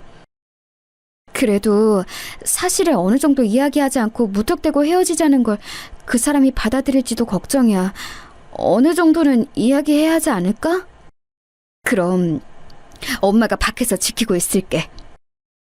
엄마가 주먹을 꼭 쥐고 그렇게 이야기하더군요. 그 와중에 웃음이 나와 웃었던 기억이 납니다. 그러고는 남편에게 연락해 밖에서 한번 보자고 했어요. 일부러 대낮 시간에 사람이 많은 장소로 골랐습니다. 혹시나 하는 마음에 말입니다. 그냥 집에서 이야기해도 되는데 왜? 오랜만에 밖에서 데이트하는 기분 느끼고 싶었어? 다정한 얼굴로 그렇게 묻는 남편에게 평소라면 웃으며 대답했겠지만 그 얼굴만 봐도 저는 이미 소름이 끼치는 상태였어요. 제가 남편 눈을 보지 않고 아래만 보고 있자 묻더군요. 왜? 무슨 일 있어? 당신 왜 전부인 있다는 거 나한테 말 안 했어? 제가 고개를 들고 대뜸 그렇게 물었습니다. 그러자 남편의 얼굴이 순식간에 굳는 게 보였어요. 그런 얼굴은 난생 처음 봤습니다. 정말 무서운 얼굴이었어요. 남편은 이내 억지로 표정 관리를 하는 듯 하더니 묻더군요. 그거 누구한테서 들었어? 다정한 말투였지만 얼굴은 여전히 소름이 끼쳤어요. 하지만 용기를 내어 말을 이었습니다. 그게 지금 중요한 게 아니고 왜 말 안 했어? 지금 우리가 중요한 거지. 과거가 뭐가 중요해. 그리고 좋은 일로 보낸 것도 아닌 사람 이야기하는 것도 마음이 아파서 그랬어. 전혀 마음 아파 보이지 않는 얼굴로 그렇게 말하더군요. 그의 태도에 무서움도 무서움이지만 화도 나기 시작했습니다. 죽은 그의 전부인이 너무 불쌍해서요. 내 허락도 없이 언제 그렇게 내 보험은 많이 든 거야? 여기까지 제가 아는 줄은 정말 몰랐던 모양인지 완전히 놀란 얼굴을 하더군요. 그러고는 인상을 확 찌푸렸습니다. 그 얼굴이 어찌나 섬뜩하던지 아직도 가끔 악몽을 꿔요. 누구 만났어? 어머니야?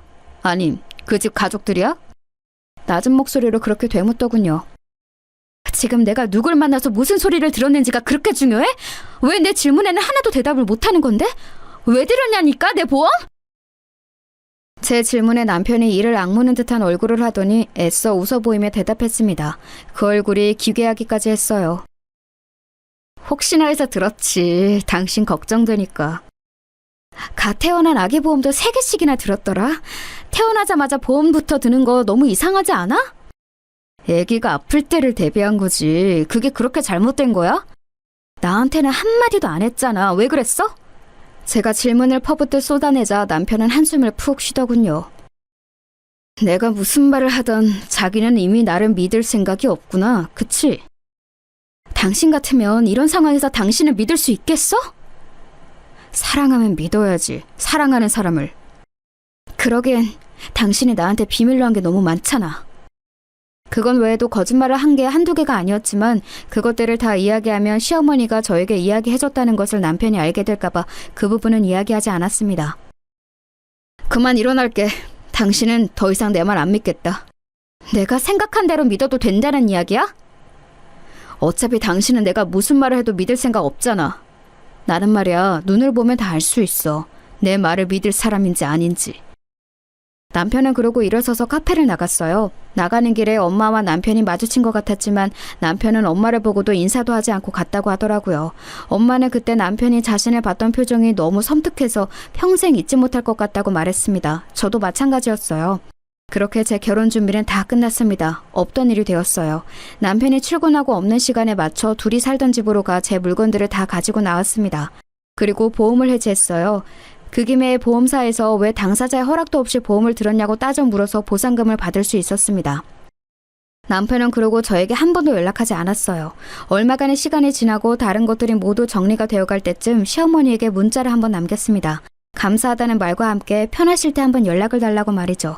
며칠 뒤 시어머니를 만났어요. 안 그래도 집에 한번 찾아왔었다. 혹시나 해서 어머니 연상될 만한 이야기는 하지 않았어요. 그래, 본인도 내가 이야기했다는 확신은 없는지 한동안 난리를 치더니 내가 시치미를 떼니까 그냥 나가더구나. 그러고는 더 이상 별다른 일은 없었다고 합니다. 남편이 이제는 심상치 않다고 여기는 것 같아. 그 사람을요? 시어머니의 말에 의하면 남편이 집에서 그렇게 난리를 치고 난 다음 시아버지가 처음으로 진짜 정훈이가 그랬을까 하고 시어머니에게 물었다고 하더군요. 그러고는 제가 결혼을 하지 않아서 다행인 것 같다는 말도 말이죠. 사실 모두를 위해 다행한 일이긴 했습니다. 남편도 더 이상의 죄를 짓지 않았고 저도 멀쩡하고 말이죠. 그리고 조금의 시간이 더 지난 뒤 그 여자분의 식구들에게서 연락이 왔어요. 경찰에 증언을 좀 해줄 수 있냐고 하더군요. 그래서 무슨 증언이냐고 물으니 기적적으로 그날 그 교통사고를 목격하신 분이 나왔다고 하더라고요. 그래서 경찰이 재수사를 들어갔는데 제 이야기가 생각나서 이야기했더니 경찰이 제 증언이면 남편의 죄를 밝히는 데 상당히 도움이 될 거라고 말이죠. 그럼요, 해드려야죠. 저는 그렇게 선뜻 이야기했지만 엄마는 반대했습니다. 그러다 혹시 남편이 또 무죄로 풀려나게 되면 저에게 무슨 보복을 할지 모른다고 말이죠. 엄마 마음은 너무 이해되지만 나 여기서 증언 못하고 넘어가면 평생 그분이랑 그분 가족에게 죄스러워하면서 양심의 가책을 느끼면서 살 거야. 나는 그렇게 살긴 싫어. 결국 엄마도 저를 말리지는 못했습니다. 경찰에 가 여태 있었던 모든 일을 다 증언했어요.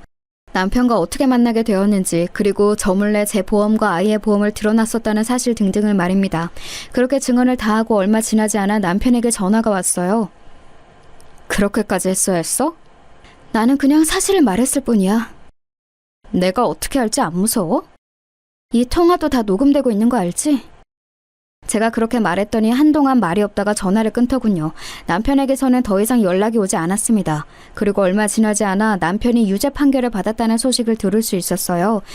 20년형을 선고받았다더군요. 그 여자분의 식구분들이 저를 찾아와서 알게 되었습니다. 정말 감사합니다. 정말 감사합니다. 덕분이에요. 이제야 저임인지 하늘에서 발 뻗고 자겠네요. 정말 감사합니다. 제가 뭐 한 게 있나요? 그래도 그런 증언 선뜻 해주시기 쉽지 않으셨을 텐데 너무 감사합니다. 이 은혜는 평생 잊지 않을게요. 연신 고개를 숙이며 저에게 감사하다 말하는 그분들을 보면서 잠시나마 고민했던 제가 부끄러워졌습니다. 사실 엄마 이야기를 들으면서 살짝 흔들리긴 했었거든요.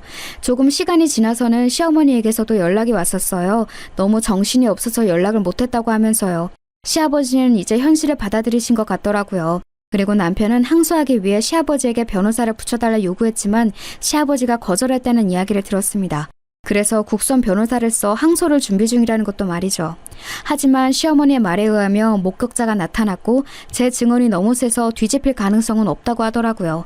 게다가 보험사도 조사에 뛰어들었다고 하고 말이죠. 그렇게 모든 게 끝이 났습니다. 지금 와서 되돌아보니 정말 몇십 년은 된 긴 이야기 같은데 불과 얼마 전에 있었던 일이라는 게 믿기지 않네요. 벌써 이렇게 아득한데 말입니다. 엄마는 이제 결혼은 절대 하면 안 될 것 같다고 이야기하십니다. 세상에 정말 믿을 놈 하나도 없는 것 같다고 말이죠. 하지만 참 아이러니하게도 저는 그것 때문에 남자가 무섭다거나 겁이 난다거나 하지는 않아요. 저 스스로 그 사람의 잘못된 걸 증명해냈다는 것 때문에 용기를 얻은 건지 뭔지 말입니다. 하지만 그렇다고 뭐 딱히 또 결혼하고 싶은 건 아니기 때문에 엄마와 딸아이 예쁘게 키우면서 셋이 함께 잘 지내보려고요. 그 사람이 저에게 상처만 남긴 건 아닌 것 같다는 생각이 듭니다. 잠든 딸아이의 얼굴을 보고 있으니 그런 생각이 드네요. 어쨌든 저와 이 아이를 만나게 해준 사람임은 분명하니까 말입니다. 정말 긴 이야기였죠? 저도 이렇게 긴 이야기를 대체 언제 다 하나 했는데 하다 보니 다 하게 됐네요. 사람은 겉만 봐서는 모른다는 교훈도 얻었지만 용기를 낸다면 잘못을 바로잡을 수 있다는 교훈도 얻은 사건이었습니다. 물론 없었으면 더 좋았을 일이긴 하지만 말입니다. 저는 이제 자야겠어요. 지금 이 사연을 쓰고 있는 시간이 늦은 밤이거든요. 부디 내일은 오늘보다 조금 더 행복했으면 좋겠습니다. 그럴 수 있길 기도해 주세요. 긴 이야기 들어주셔서 감사합니다.